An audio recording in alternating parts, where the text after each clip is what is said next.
지도자에 대한 성경적 자세에 대해서 하나님 말씀을 전하도록 하겠습니다. 하나님께서는 이 세상에 아름답게 창조하셨는데 특별히 공동체, 우리가 말하는 2명 이상 되는 공동체, 이 공동체를 우리에게 주셨습니다. 혼자 사는 것이 아니라 더불어 살게 되는 겁니다. 가장 작은 공동체가 가정 공동체입니다. 남자와 여자가 한 몸이 되어서 가정을 이루게 되죠. 그 또 자녀가 태어나게 되고, 이 가정 공동체, 이것을 하나님께서 귀히 여기시고, 또 교회 공동체가 있습니다. 하나님 믿는 자녀들이 함께 신앙생활하고 복음을 전파하고 하나님 영광을 돌리는 그런 모임, 이 공동체가 교회 공동체입니다. 또 더 넓게 나가서 이 국가 공동체가 있습니다. 우리 전 세계적으로 한 200개 이상 나라가 존재한다고 합니다. 뭐 인구가 굉장히 많은 나라도 있고 뭐 몇십만 명밖에 안 되는 그런 나라도 있습니다. 어쨌든 현재 존속되고 있는 이 국가들, 나라들이 굉장히 많이 지금 있는데 그 국가에 대한 공동체, 하나님이 그 세우셨다는 거예요. 로마서 13장 1절에 보면은 각 사람은 위에 있는 권세들에게 복종하라. 하나님 주시는 이 모든 이 권세는 하나님이 정하신 것이다 그랬거든요. 이 국가에 대해서 이 권세자가 바로 지도자입니다. 국가에 그 지도자를 통해서 통치를 하게 만들고 그 국가에 일어나는 모든 재반 사안들을 통치하는 거죠. 그게 왕입니다. 오늘날은 대통령일 수도 있고 과거에는 이제 왕의 존재가 있었습니다. 이 국가를 하나님이 왜 세우셨는가? 이 국가는 사람들을 보호하는, 백성을 보호하는 그 역할이 국가의 존립 목적일 수도 있습니다. 그 나라에 있는, 소속되어 있는 그 사람들이 외부의 침략을 막을 수 있는 그런 부분에서 이 국가라는 부분에 또 어려운 사람들 있지 않습니까? 생활이 어렵고 또 위기에 빠진 사람들, 그 사람들을 보호하고 다시 용기를 주고 회복시키는 그런 일도 국가가 하는 일입니다. 그리고 더 중요한 건 뭐냐면은 국가에 제도가 있습니다. 제도는 법과 질서를 유지하기 위해서 각 나라마다 제도를 다 만들었습니다. 우리나라는 삼권 분립으로 되어 있지 않습니까? 각 맡겨져 있는 이거 제도가 사실은 국민들의 권익을 보호하는 일을 하는 거죠. 그리고 우리의 삶에서 위협되는 것들을 이 법이라는 것을 통해서 그것을 질서 있게 잘 만드는 거죠. 만약에 우리나라의 국가가 법을 만들지 않고 그것을 제도를 잘 준비하지 않는다면 어떤 일이 벌어질까요? 우리나라는 치안에 대해서 세계적으로 굉장히 안전한 나라로 그렇게 평가받고 있습니다. 선진국이라 하는 미국만 하더라도 그들에게는 총기 소지할 수 있는 그런 법이 되어 있거든요. 물론 주마다 조금씩 다릅니다만은 대체적으로 총기를 가지고 있는 이유는 스스로 외부 침략으로부터 보호하기 위해서 총기 소지를 하는 거죠. 이게 공격용이 아니라 방어용입니다. 그런 부분에서 가끔씩 불만이라든지 또 어떤 예기치 않는 어떤 사건을 해가지고 많은 사람들이 총기 사고로 죽곤 합니다. 사실 미국에도 안전하지 못합니다. 이 국가가 이렇게 법을 질서를 만들어 놓고 그 일을 수행하는 사람이 바로 지도자죠. 왕이 되고 대통령이 되는 것입니다. 자, 그렇다면은 우리가 뽑든지 아니면 또 임명이 되든지 이미 또 세수처럼 그렇게 과거에는 해왔지 않습니까? 어쨌든 간에 그 지도자, 국가를 움직이는 그 지도자에 대해서 또 제도에 대해서 우리 믿는 성도들은 어떻게 대처를 해야 될 것인가 하는 부분에 대해서 오늘 베드로 사도가 베드로전서 편지를 쓰면서 그 성도들에게 전해진 것입니다. 이 성도들에게 전해지면서 당시에 문화는 베드로가 지금 이 편지 쓴 그 당시는 황제, 로마 황제가 네로 황제로 그렇게 추정이 됩니다. 네로 황제. 여러분 잘 아시죠? 폭군이었던 네로 황제. 기독교를 엄청 이제 탄압했고 또 로마에 대해서 많은 나라들이 식민지 이런 상태에 있었습니다. 그래서 이 성도들이 국가로부터 굉장히 고난을 많이, 예수 믿는 것 자체가 고난을 많이 당하고 있었습니다. 그래서 그들에게 하나님이 위로하심으로 편지를 보내게 됐는데, 오늘 우리들은 하나님께서 이 국가를 세우셨는데 모든 권세들을 하나님 세우신 것은 하나님이 정하신 거예요.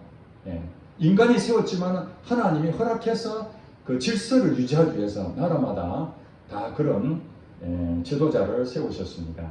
우리 예수 믿는 사람들은 그들에게 어떻게 대처를 해야 될 것인가 하는 게 매우 중요하다고 생각합니다. 자, 오늘 13절 본문 베드로전서 2장 13절 한번 보겠습니다. 자, 인간의 모든 제도를 주를 위하여 어떻게 하라는 거예요? 순종하라고 했습니다. 인간의 모든 제도, 교회 얘기하는 게 아닙니다. 나라 얘기입니다. 나라. 우리가 지금 속해 있는 나라에 대해서 그 모든 제도, 법과 질서를 만들기 위해서 세워진 그 제도가 있는데 그것에 순종하라고 그렇게 말하고 있습니다. 누구를 위해서요?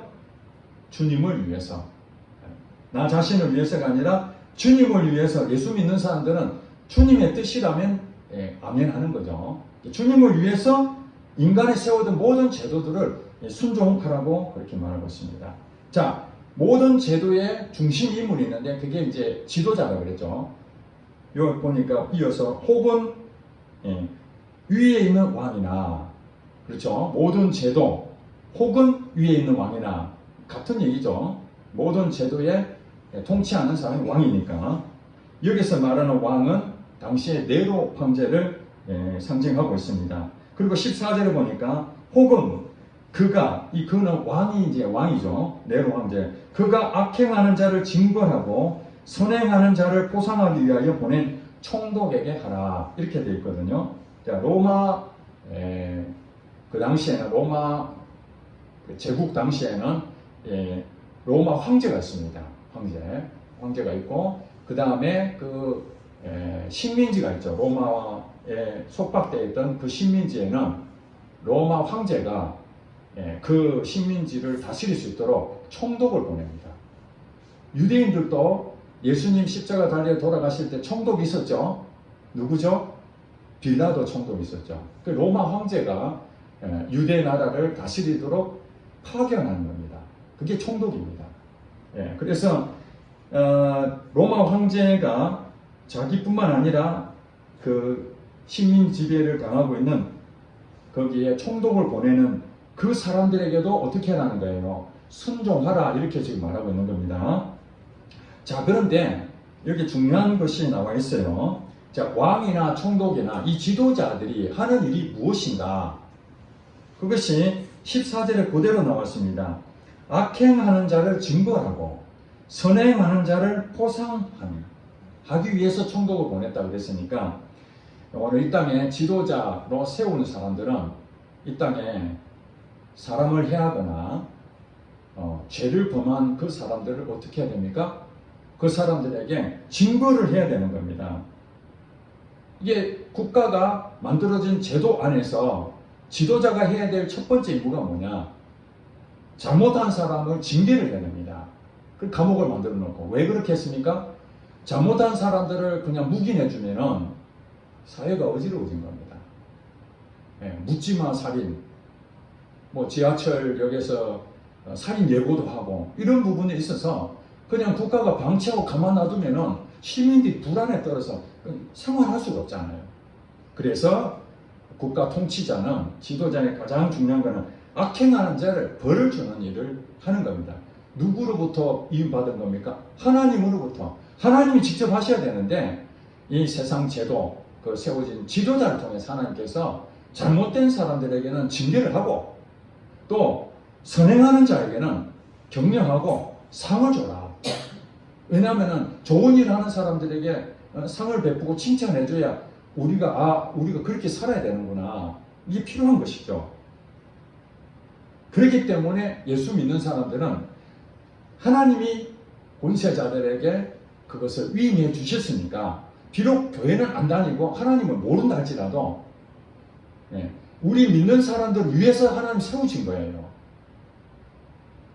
왜냐하면 성경에 보면은 세상의 왕들, 지도자들을 위해서 우리가 기도하라. 그들을 위해서 기도하라고 성경은 말합니다. 왜 그렇겠습니까? 우리 신앙생활에 자유하지 못하고 핍박당하고 이런 것들이 잘못 지도자를 뽑으면 그런 일을 당하게 되거든요. 그러니까 그 지도자가 하나님이 위임받은 그대로 악한 자를 징벌하고 선한 자를 상을 주는 정직한 그런 지도자가 되게 하라고 우리들에게 그들을 위해서 기도하라고 한 겁니다. 그리고 순종하라고 한 것입니다. 그래서 15절에 보니까 곧 선행으로 어리석은 사람들의 무식한 말을 막으시는 것이라. 우리가 선행을 함으로써 여러 가지 쓸데없는 잘못된 그런 가르침들 그 입을 일단 막아버리는 거죠. 국가의 지도자가 역할을 하는 부분에서 선행을 하는데 그거 가지고 시비를 붙고 뭐 잘못됐다고 한다면은 그 무식한 말이에요. 어리석고 무식한 말이에요. 악한 일을 했을 때는 막 그냥 비판도 하고 그러면 안 된다. 제도를 고쳐야 된다. 지금 우리가 지금 차별금지법 그 반대 운동 하지 않습니까? 그 법이 통과됨으로써 소수의 인권을 보호하기 위해서 그 제도를 바꾸려고 하지만은 오히려 이것이 동성애자들을 합법적으로 해줌으로써 가정이 파괴되고 국가가 오히려 혼란되는. 아니 동성애자가 출산이 되겠습니까? 동성결혼이 이 말이 되겠습니까? 그 성경적으로 맞지 않을 뿐만 아니라 사회적으로도 큰 문제가 되는 거죠. 그러니까 그런 부분에서 부당한 부분에서는 우리가 강력하게 항의도 할 수 있고 비난할 수 있는 비판할 수 있는 그런 부분이 있지만은 그러나 선한 일을 하는 부분에서 우리가 아무 말 하면 안 되는 것입니다. 자 16절에 보니까 너희는 자유가 있으나 이 너희는 누굽니까? 예수 믿는 성도들입니다. 저와 여러분에게 지금 해당되는 얘기입니다. 이 당시에 베드로 편지를 받고 있는 성도들에게 지금 얘기하고 있지만 오늘 우리에게 지금 말씀하신다는 것을 아셔야 됩니다. 너희는 뭐가 있어요? 자유가 있다. 그렇습니다.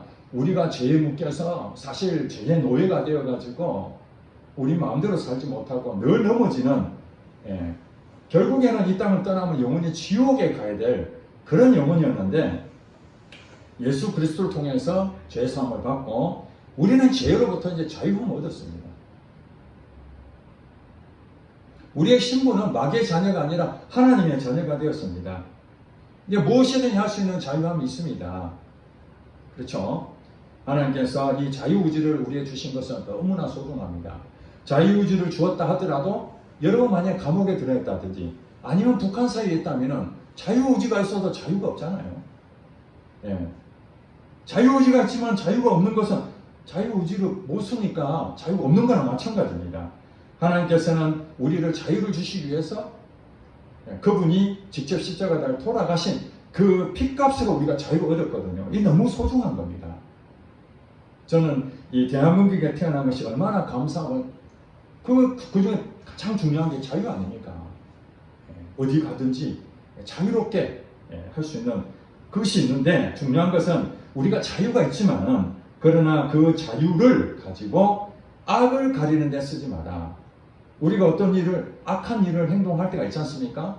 그럴 때에 이 자유를 악한 행동에 거기에 가리는 데 쓰면 안 된다는 거예요. 이 자유를 선한 데 써라 이런 얘기죠. 많은 사람들이 잘못된 것에 자꾸 그것을 자기 자유롭다 해서 자꾸 그런 쪽으로 가는 사람이 많잖아요. 국가도 그렇죠. 지도자도 그렇고 우리 성도들도 그렇고 심지어는 목회자들도 그런 부분이 있는 것이죠. 그러면서 뭐라고 합니까? 이 자유를 악을 가린 데 쓰지 말고 오직 하나님의 종과 같이 하라. 하나님의 종과, 하나님의 종. 예전에는 하나님과 우리의 관계가 부모 자녀 관계였죠. 아버지와 아들의 관계. 그러나 때로는 하나님과 우리가 주인과 종의 관계로도 설명하기도 합니다. 오늘 본문은 하나님이 주인이시고 나는 종이다 하는 관계를 설명합니다. 이것이 왜 여기에 들어갔느냐? 그게 이제 국가의 지도자와 우리 백성들은 주종 관계잖아요. 지도자가 어떻게 말하면 이 나라의 대표로 선출됐기 때문에, 임명이 됐기 때문에 그가 우리의 주인이나 마찬가지입니다. 우리는 백성으로서 당연히 주인이 말을 따라야 되는 거죠. 이게 순종이죠. 그러니까 하나님의 종과 같이 하라.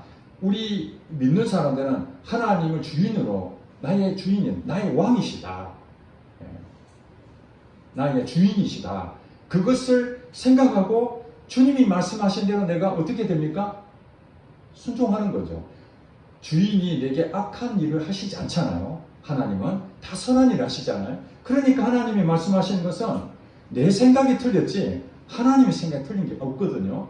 하나님 말씀하신 것을 그대로 순종하는 것처럼 이 국가에도 지도자가 세워졌는데 그들이 선한 일을 할 때, 여러분 잘 아시죠? 선한 일을 할 때에 순종하라 이렇게 말씀하고 있는 것입니다. 자, 여기서 중요한 것이 있습니다.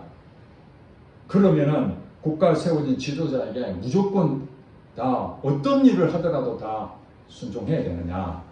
이것이 이제 우리에게 고민입니다. 여러분 그렇죠? 하나님이 세운 권세는 악한 자를 징벌하고 선한 일을 위해서 지도자를 세웠는데 그 일에 위임을 주셨는데 그 지도자가 하나님의 위임을 그대로 받아서 나라를 위해서 백성을 위해서 희생하고 섬기라고 그 자리를 줬는데 그것을 자기 이익을 위해서 사용한다든지 그 고난을 남용한다든지 잘못된 데 이 권력을 휘두르게 되면은 나라가 어려워지고 백성이 힘들어지는 겁니다. 그럴 때 우리는 어떻게 해야 되느냐? 그래도 우리가 순종해야 되느냐 하는 부분이 고민이죠. 오늘 우리 한국에도 대통령을 세웠는데 그 대통령이 우리 국민들을 보호하고 권익을 보호하고 나라를 위해서 잘한다면 당연히 박수 쳐주고 따라가야 되는데 대통령이 백성들의 마음을 힘들게 하고 잘못된 길을 가고 이렇게 되면은 굉장히 힘들잖아요. 예전에 지금은 이제 돌아가셨습니다만 독일에 아주 유명한 신학자이셨던 본회퍼라는 분이 계십니다. 우리 일반 성도님들은 잘 들어보지 않았는데 신학생들은 모르는 사람은 간첩입니다. 본회퍼라는 사람은 아주 유명하신 분인데 이 본회퍼는 미국에 그 유학 가 있는 상태에서 제2차 세계대전이 일어났잖아요. 독일에 의해서 전 세계 대전이 일어나면 히틀러가 정권을 잡고 전 세계에 공포 몰아가는 일이 생기게 됐습니다. 이 소식을 들었던 이 독일의 신학자인 본헤퍼가 히틀러의 만행을 보고 내가 이 미국 땅에 계속 있을 수 없다. 그래서 독일로 들어가게 됩니다. 독일에 갔는데 그 독일 교회는 어떻게 했느냐? 여러분 아시다시피 독일이 마르틴 루터 종교개혁이 일어난 곳이 독일 아닙니까? 그래서 우리 개신교, 기독교의 본산지다 할 정도로 이 독일에 아주 교회가 왕성했습니다. 근데 히틀러가 정권을 잡고 가는 데에 이 독일 교회가 추종하고 찬송해주고 예배도 드려주고 그렇게 하고 있는 거예요. 히틀러 하고 있는 일들이 선한 일을 했을 때 같이 동조하고 복종해야 되는데 사람을 죽이고 고문하고 남은 나라를 짓밟고 우리가 말하면은 악행을 저지르고 있는데 독일 교회가 오히려 거기에 옹호해주고 히틀러의 친위 부대처럼 교회가 움직이고 있었던 것입니다. 이 사실을 이 본헤퍼가 알고 너무나 가슴이 아파서 교회가 이렇게 해서는 안 되는데 악행을 보면서 가만히 있어서 되겠는가. 그래서 그 당시에 여러분 아시다시피 레지스탕스라고 들어보셨죠? 저항 운동하는 사람들이 많이 있었습니다. 히틀러에 대해서 저항하는 거기에 본헤퍼가 가담해서 저항 운동에 실질적으로 가담했습니다. 그렇게 해서 감옥에 잡혀 들어갔죠. 다 이제 검거가 됐으니까. 그래서 사람들이 물어봅니다. 당신은 예수 믿는 사람으로서 그 기도하고 그냥 이렇게 있으면 되지. 그걸 직접 히틀러를 제거하기 위해서 저항하는 데에 가담을 해서 실제로 폭력적인 그런 가담한 거잖아요. 사람 죽이는 일에 했으니까. 그때에 이 보네포가 이런 말을 합니다. 한 예를 들었는데,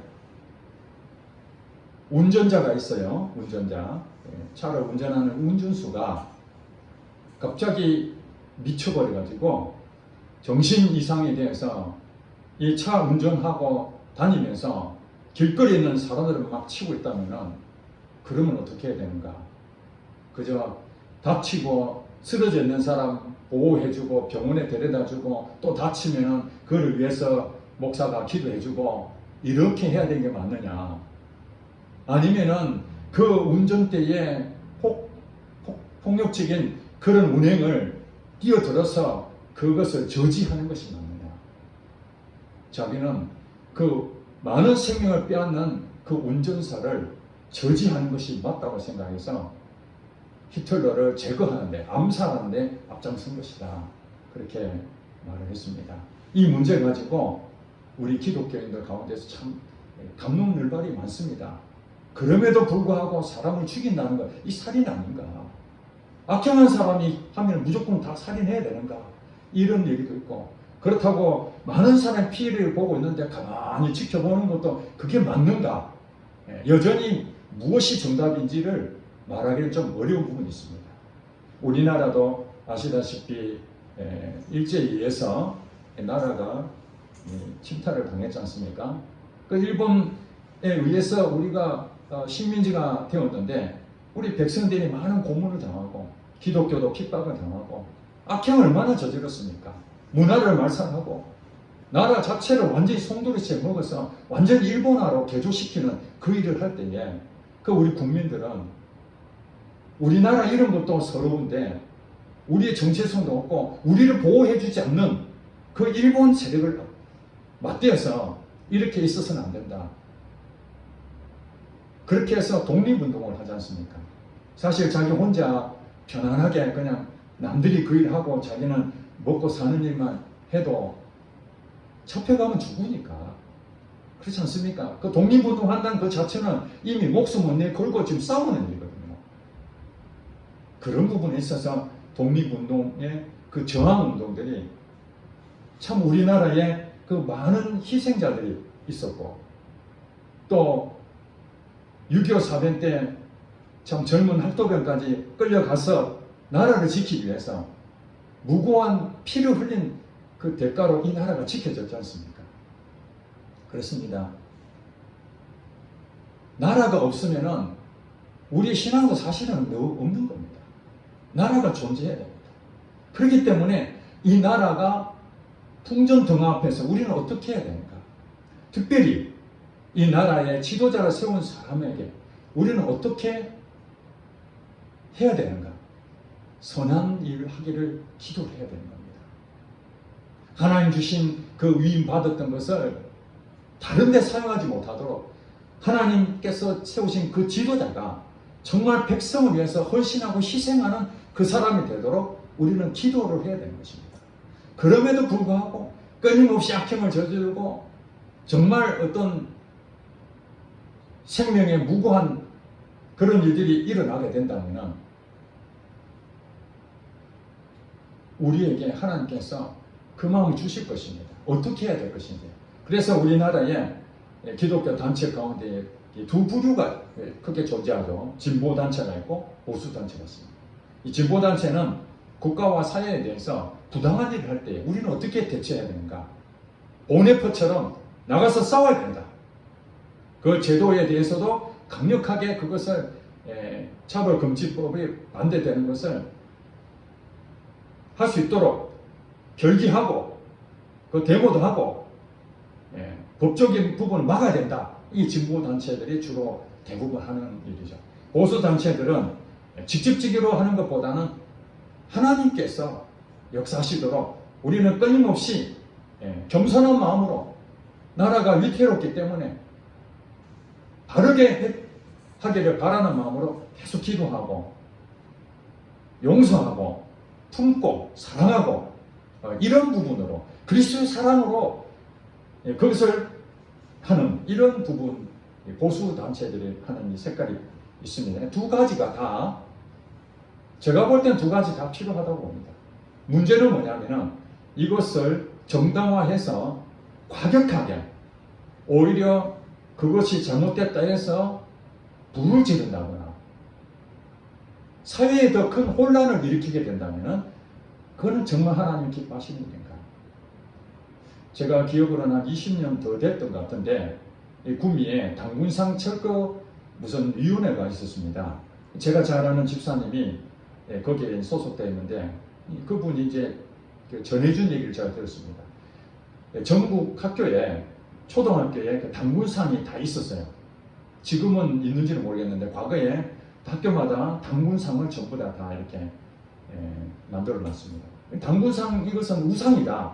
그래가지고 그걸 제거해야 된다라는 이제 그런 생각으로 대책위원들이 모여가지고 있었는데 그 중에 한 사람이 도끼를 들고 야밤에 한 초등학교, 구미 있습니다. 구미 한 초등학교 가서 당군상 목을 쳐버렸습니다. 아침에 학교에 출근했던 학생들과 그 학교 당국이 봤을 때 기가 막힌 일이 생긴 거죠. 도대체 누가 했느냐? 나중에 밝혀지기는 이 당군상 모였던 중에 한 분이 의분이 일어나가지고 이 우상이다 해서 그것을 하나님의 심판의 마음으로 내쳤던 거예요. 그 일로 인해 가지고 사과도 하고 기독교가 엄청 많이 욕도 먹었습니다. 법당에 들어가 가지고 대부분 법당에 들어가면은 예불을 하지 않습니까? 부처 상이 있다 해가지고 그들에겐 그게 거룩한 부분인데 만약에 우리들이 그 불교의 부처상을 이 우상이다 신상을 만들어놨다 그래가지고 가서 전부 다 파괴를 한다고 생각해 보세요. 우리 기독교 입장에서는 그 우상이라고 할 수 있지만은 그걸 남의 피해를 주고 문제를 일으키게 되면은 하나님이 원하시는 게 무엇입니까? 사랑이지 않습니까? 사랑. 지금 그런 부분으로 하게 되면 남한테 피해를 줘가면서 그렇게 하는 것은 온당치 못하다고 보여집니다. 그래서 우리가 자유가 있죠.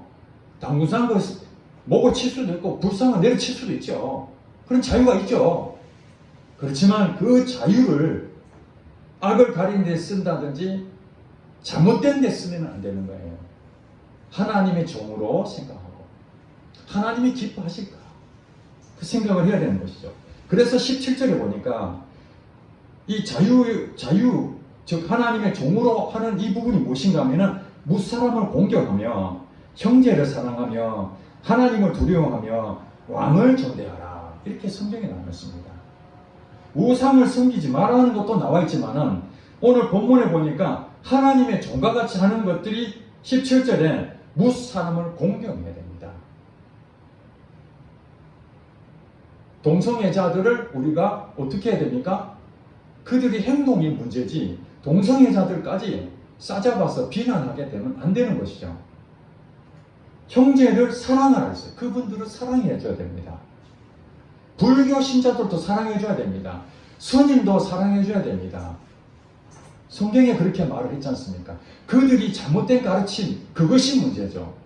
잘못된 종교, 이것이 문제지 그들이 속고 있는 거잖아요. 우리 가족 중에 불교 신자가 있을 수 있지 않습니까? 지금은 예수를 안 믿었지만 과거에 예수 믿기 전에 불교 신자들이 많이 있었습니다. 그랬는데 그들도 하나님 만나고 난 다음에 어떻게 했습니까? 불상 다 내던져버리고 내가 잘못 살았다 깨달았잖아요. 근데 예수를 안 믿는 그 상태에서 잘못됐다 해서 그들 정죄하고 비판하고 다 부숴버리면 안 되는 거죠. 품어줘야 되는 거죠. 하나님을 두려워하며 왕을 존대하라. 우리의 자유는 제한을 받아야 됩니다.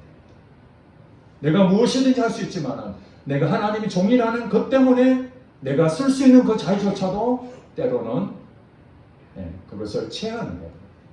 사도 바울도 내가 무엇이든지 할 수 있지만 나로 인해서 사람들이 실족하게 된다면 나는 절대 그것을 안 하겠다.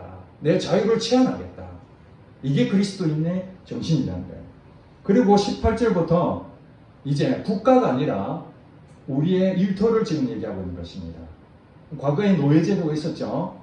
노예, 돈 있는 사람들 주인이 없고 노예로 팔려간 사람도 많이 있었습니다.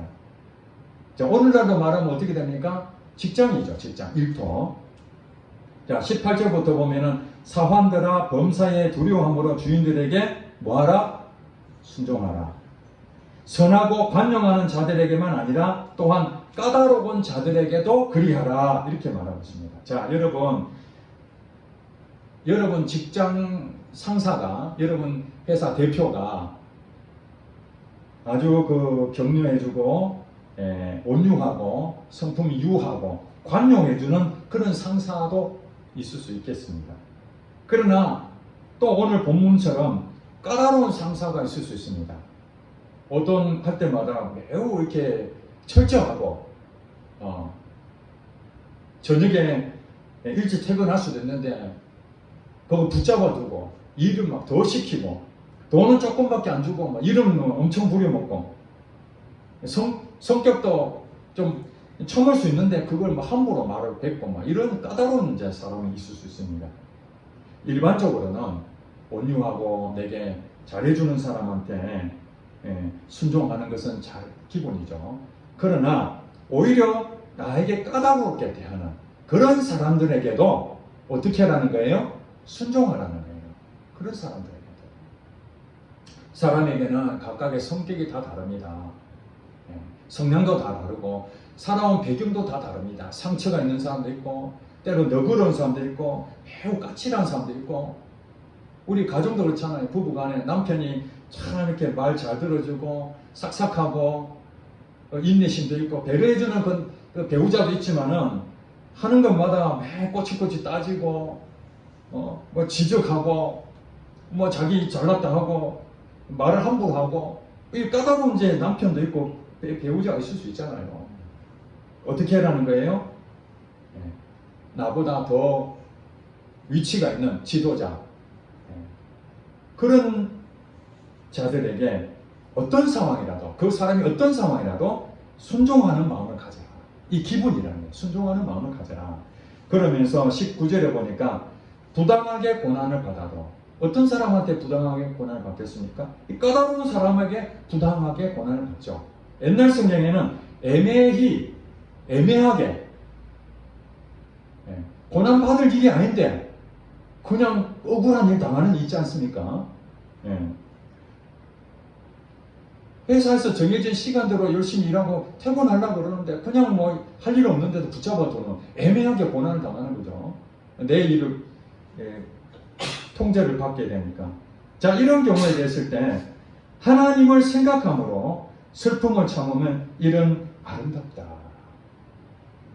여러분이 잘 보셔야 됩니다. 19절에 부당하게 고난을 받는 일이 생기게 되죠. 억울한 일이라든지 어쩔 수 없이 그 사람의 성향 때문에 내가 힘들어지는 게 있어요. 그리고 고난 당하는데 이런 경우는 어떻게 해야 되나? 맞대응해야 되느냐? 아니라는 거예요. 하나님을 생각함으로 슬픔을 참으면 이건 아름답다. 고난을 당할 때에 즐겁지 않죠. 마음이 속상하죠. 뭐 어디다가 화소연하고 싶죠. 그런데 이걸 참게 되면은 인내하면은 이것을 하나님은 아름답게 보신다는 거예요. 여기서 말하는 슬픔을 참는다 이 부분을 그냥 이를 갈면서 말하고 싶은데 말을 안 하면서 어쩔 수 없이 막 그냥 그러면서 이 화를 분노를 속으로 삭히는 이런 참음이 아니라 그리스도의 마음으로 그를 불쌍히 여기고 이 참을 때 뭐냐면은 하나님 아시죠? 기도하는 겁니다. 하나님 내가 이 억울한 일을 당했는데 하나님 아시죠? 내가 너무 슬퍼요. 나 너무 힘들어요. 우리 남편 때문에 저 까칠한 사람 때문에 너무 힘들어요. 우리 대표 때문에 너무 힘들고 나의 직장 그 바로 위에 상사 때문에 내 일 그냥 그만두고 싶어요. 이럴 때 여러분 어떻게 하라는 거예요? 그걸 하나님한테 기도하면서 인내하라는 거죠. 근데 대부분 어떻게 됩니까? 이 회사 뭐 아니면 없어? 하고 그냥 일대를 채워버리고 그냥 나와버리죠. 남편하고 관계가 안 좋으니까 뭐 이혼해버려. 그냥 너 없어도 돼. 그러면 이혼해버리면 끝나죠. 그 부분에 대해서 대응하고 맞대응하고 이럴 필요가 없다는 거예요. 로마서 12장 19절에 보면은 그런 말씀이 있습니다. 친히 원수 갚는 것을 너희가 하지 마라. 원수 갚는 것은 하나님이 하시나니 하나님이 진노하실 것을 맡겨라는 거예요. 애미 고난을 당한다 할지라도 여러분들이 맞대응해서 같이 욕을 하면 당신도 욕하고 이러면은 속은 시원할지 모르지만 돌이키면 어떤 마음이 듭니까? 아이고 내가 참을걸. 괜히 했네. 직장 상사하고 같이 한바탕 하고 사표 딱 던지고 딱 나왔을 때는 마음은 후련한데 아휴 이제 먹고 사는 일에 어디 직장 가야 되나 참을걸 이런 마음이 생기는 거예요. 여러분들이 이런 애매한 일, 참 힘든 그런 가운데서 인내하고 기도하며 하게 되면은 하나님께서 그걸 다 보고 계시고 그 상사의 마음을 변화시켜 주든지 아니면 여러분 마음이 평강을 줍니다. 아무리 나한테 공격해도 여러분들이 그게 상처를 안 받고 전혀 내게 흔들림이 없는 그 믿음으로 서 있다면은 아무 문제가 없는 거잖아요. 아무리 까칠한 사람을 만난다 할지라도 여러분이 상처를 안 받으면 아무 문제가 없는 거예요. 반대로 상처를 계속 받게 되면은 하나님이 그 사람을 바꿀 수도 있는 것입니다. 그리고 여러분들이 거기에 인내하면은 더 좋은 자리로 옮길 수 있는 것입니다. 그런 경우를 여러분 경험했잖아요. 그러니까 이러한 부분에 있어서 우리가 인내하고 기다리면 지금에 있는 문제들은 언젠가는 다 회복이 되고 하나님이 다 위로하시고 다시 이전보다 더 좋은 걸로 주신다는 것입니다. 이것이 아름답다는 거예요. 그런데 20절에 보니까 죄가 있어요. 잘못했어요. 그 죄로 인해 가지고 고난을 받는다. 그거는 의미가 없는 것이죠. 죄가 있어 매를 맞고 참으면 무슨 칭찬이 있어요? 회개해야 됩니다. 상사한테 잘못했다면은 잘못했습니다. 그렇게 인정해야 되지. 내만 잘못했어? 이렇게 막 대두고 그러면 안 되는 겁니다. 예. 엎드려야 되는 것이죠. 잘못했으면 잘못했다 시인하고. 그러나 선을 행함으로 고난을 받고 참으면 이는 하나님 앞에 아름답다. 두 번이나 반복하죠. 맞대응을 하면 안 된다. 원수 갚는 일을 하나님께 맡겨라. 그러면서 이제 우리에게 마지막으로 베드로 사도가 예수님에 대해서 모델을 제시합니다. 자, 21절부터 이를 위하여 너희가 부르심을 받았으니 그리스도도 너희를 위하여 고난을 받았다. 그죠? 고난을 받으사 너희에게 본을 끼쳐 그 자체를 따라오게 하려 하셨느니라. 자, 예수님도 그 고난 당하고 그런 부분, 애매한 고난 많이 당하셨잖아요. 그거 하신 이유가 예수님이 하는 것들을 여러분들이 따라오라고 미리 본을 보여주셨다는 거예요. 자, 22절에 보니까 그는 죄를 범하지 아니하시고 그에게 거짓도 없으시며, 자, 23절 다 같이 읽고 시작.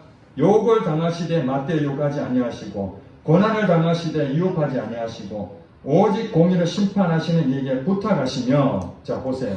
욕을 당하시되 같이 맞대응해서 욕하지 아니하고, 그 다음에 고난을 당할 때도 위협하지 아니하고, 오직 공의로 심판하신 이에게 부탁했다는 말이 무엇입니까? 기도했다는 거예요. 하나님께 다 맡겼다는 거예요. 하나님 다 맡기면은 그 모든 것들이 합력하여 선을 이루어 가시는 하나님 되심을 믿으시기 바랍니다. 네. 자, 이제 말씀을 마칩니다. 국가를 위해서 하나님 세우신 지도자가 있습니다. 또 교회 공동체에 하나님이 세우신 지도자가 있습니다. 목사가 되겠죠. 가정에 하나님께서 세우신 지도자가 있습니다. 이 가장이죠. 남편입니다. 어쨌든 그것은 누가 높고 낮음이 아니라 하나님께서 질서를 위해서 하나님께서 위임한 자들입니다. 그들이 선한 일을 할 수 있도록 여러분 기도해 주셔야 되고, 악한 일을 할 때 여러분들이 거기에 순종하라는 건 아닙니다. 선한 일을 할 때에 여러분들은 순종을 하셔야 되고, 관용을 베푼다 하는 사람뿐만 아니라 까다로운 사람일지라도 그 목회자가 까다로운 사람이고, 여러분 남편이 까다로운 사람이고, 여러분 지도자가 까다로운 사람일지라도 여러분 상사 그 사람들을 하나님 마음으로 그리스도께 순종하듯이 죽게 하듯 여러분 하게 되면은 이건 하나님의 상급받는 게 됩니다. 그게 여러분들이 하나님의 복이 될 것이고 그걸 여러분들이 하는 모든 것들을 하나님이 높여주시고 영광을 받으실 줄로 믿습니다. 저와 여러분들은 오늘 베드로 전서 오늘 이 말씀을 통해서 지도자에게 어떻게 행동을 대해야 되는가 이것을 분명히 깨닫고 애매할 때는 여러분 기도하시면 하나님 내가 이거 어떻게 해야 됩니까? 같이 말을 해야 되는 게 맞습니까? 아니면 인내하고 참아야 됩니까? 이것은 진보단체나 보수단체나 극도의 그뿐만 아니라 여러분이 기도하면은 때로는 가서 말을 해야 될 때도 있고 때로는 침묵해야 될 때도 있고 이것을 성령님께서 분별해 주실 것입니다. 자, 이제 기도하겠습니다.